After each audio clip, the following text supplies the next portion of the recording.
Mike, you say based on what you know, you do not believe any of the 6 officers committed a crime in the arrest of Freddie Gray. Can you explain why you believe that? What led you to that conclusion? It's basically based on my experience. I'm a retired police officer. I've been involved in investigations in the past. I've been an attorney for the past 16 years representing police officers in the state of Maryland. I've had the opportunity to see what has been provided to the public and have had the opportunity to speak to some of the officers involved.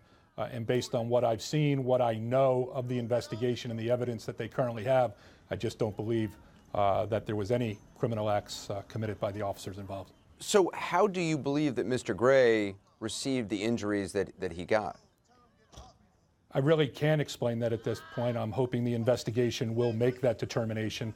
At this point, I think the video evidence is clear that when he got into the van, he was standing on his own on the bumper, getting into the transport wagon.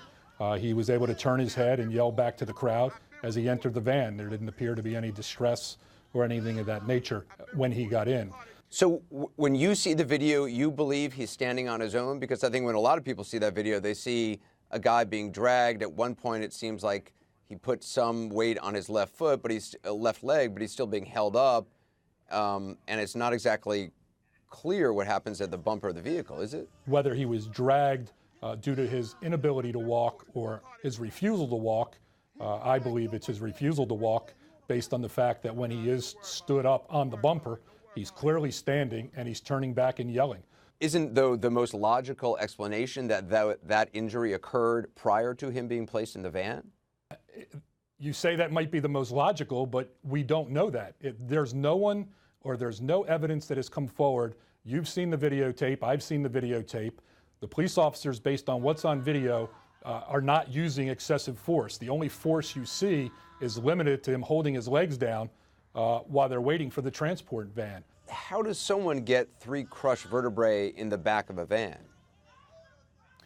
I think that's a question for the investigation. The investigators are going to have to make that determination based on the medical evidence, based on the environment inside that transport van to make that determination. Do you know, based on your conversations with the officers, if Mr. Gray was strapped in or seatbelted before the van took off? The information that we're getting throughout the investigation is that he was not seatbelted in. And then the van, we're told, drives for a bit. Then the officers stop, take Mr. Gray out, and apparently put leg shackles on him. Why would they do that, as far as you know? It's not unusual for large crowds to begin to gather and be threatening towards the arresting officers. It's not unusual to get someone into a wagon as quickly as they can, drive them 2-3 blocks, remove them from the wagon, depending on their degree of resistance or aggravation and what they're doing in the back of the van, place leg shackles on them, place them back in the van in order to get them away from the crowd that's gathered. That is not an unusual circumstances in Baltimore. And I would imagine it's not an unusual circumstance anywhere in the country. I spoke, Mike, to an eyewitness earlier who had actually recorded a video that a lot of people have now seen. He says he heard, didn't see, but heard Mr. Gray get tased. To your knowledge, did the officers use tasers on him? There was no taser used.